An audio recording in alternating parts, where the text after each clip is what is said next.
สบายดีทุกคน ตอนนี้ก็รู้สึกดีใจแฮงเพราะว่าเงินเดือนเขาออกแล้ว เงินเดือนจาก Facebook เลยว่าเงินเดือนจากอากาศเป็นครั้งแรกที่เราได้เงินมาแบบทุกคนเป็นหากเป็นเดือนที่2ที่จอยได้เงินจากอากาศแล้วก็เดือนนี้ก็คือได้อยู่ที่$318มาคูณให้32ก็สิได้อยู่ที่10,000 บาทหรือว่าประมาณ6ล้านปลายกีบนี่แหละประมาณ6ล้าน7แสนกีบประมาณนี้เดือนนี้นะก็คือแบบโอเคอยู่ได้ทุกคนเท่าที่เบิ่งเพราะว่าเฮาผู้ติดตามยังบ่หลายถ้าเทียบใส่ผู้ติดตามคนอื่นเขาผู้ติดตามหลักแสนหลักล้านเขาก็สิได้ผู้ติดตามหลักแสนส่วนหลายเห็นเท่าที่จอยเห็นเขาสิได้อย่างน้อยก็เดือนละ500-600 ดอลลาร์ประมาณนี้ส่วนเฮาผู้ติดตามหากับเขา50,000เพราะว่าอันนี้เป็นซองใหม่ซองเก่าของจอยก็บ่สามารถสร้างรายได้ได้เด้Facebook เก่าของจอยผู้ติดตามก็300,000ปลายบ่สามารถสร้างรายได้ได้ก็เลยมาได้อยู่ในซองใหม่นี่ล่ะแล้วอันนี้ก็เป็นครั้งแบบรู้สึกแบบภาคภูมิใจดีใจแฮงกับตัวเองที่เฮ็ดมาฮอดมื้อนี้จนได้เพราะว่าอย่างแรกเฮาก็บ่คิดเนาะเฮาสิได้นะเพราะว่าคือจังที่จอยเริ่มสร้างแท้ๆคืออย่าง Facebook เก่าของจอยจอยก็เรียนรู้ด้วยตัวเองเลยทุกคนเรียนรู้ด้วยตัวเอง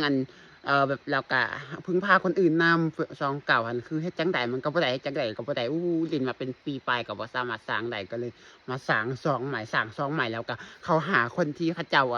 รู้วิธีสร้างรายได้จาก Facebook นู่นนี่นั่นแล้วเขาก็บอกแล้วเขาก็แนะนำมาแล้วเขาก็สามารถเข้าไปแบบว่าแบบให้เขาเจ้าเข้าให้นำแบบนี้ก็เขาก็ถือว่าสำเร็จมาอีกขั้นหนึ่งแล้วตอนนี้ก็คือดีใจแรงทุกคนคือแบบว่าจังได๋วะเป็นความรู้สึกที่แบบ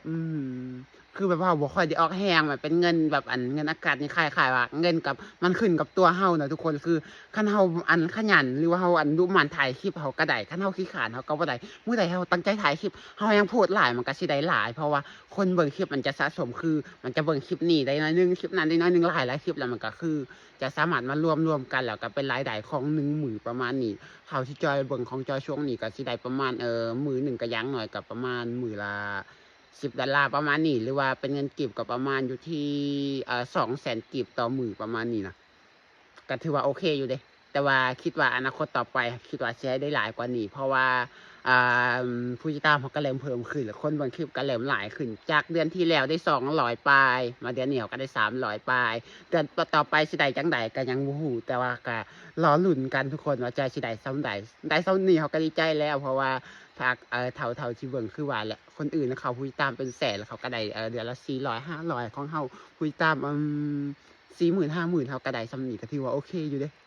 จั่งใดก็ฝากทุกคนติดตามรับชมคลิปต่อไปเดี๋ยวว่าจอยสิถ่ายคลิปอิหยังให้เบิ่งจอยก็สิถ่ายคลิปลงไปเรื่อยๆทุกคนเบิ่งหั่นแหละเพราะว่าความถนัดหรือว่าความมักของจอยก็คือมักการถ่ายคลิปอยู่แล้วเพราะว่าตอนแรกเขาก็Facebook แรกจอยก็คิดว่าตั้งใจสิให้ได้เงินคือคนอื่นว่าสิถ่ายจอยก็บ่ได้แต่พอมา Facebook ที่2จอยก็หมดหวังแล้วล่ะจอยว่าอย่ามันเล่นไปแนวนี้แหละบ่ได้อิหยังก็อย่ามันแต่สุดท้ายจอยก็ได้Facebook ใหม่นี่จอยสร้างมายังบ่ทันได้ฮอดปีเท่าเด้อได้ประมาณ8เดือน9เดือนนี่แหละประมาณ10เดือนประมาณนี้ที่จอยสร้าง Facebook ใหม่มาเพราะว่าจอยสร้างเดือนกุมภาอันนี้ก็เดือนพฤศจิกาจะเข้าธันวาแล้วก็แบบจะเข้าเดือนธันวาเดือน12แล้วก็ประมาณ10เดือน11เดือนประมาณนี้แล้วก็ได้มาเป็นเดือนที่2ที่เราได้เงินจากอากาศคืออยากบอกให้ทุกคนรู้เลยก็คือเงินอากาศทุกคนมันจะสมมุติเราหาหมดเดือนนี้มันจะจ่ายเดือนหน้าเราหาเดือนหน้ามันสิจ่ายเดือนต่อไปแบบนี้ถ้าเฮ็ดผิดกฎของ Facebook แล้วมันปิดหรือว่ามันระงับการสร้างรายได้ของเราแล้วมันจะบ่สามารถกลับมาสร้างรายได้ได้อีกเพราะฉะนั้นเราก็คือต้องเฮ็ดให้ดีบ่ต้องให้มันผิดกฎแล้วพบกันในคลิปหน้าเด้อว่าแล้วก็บ๊ายบาย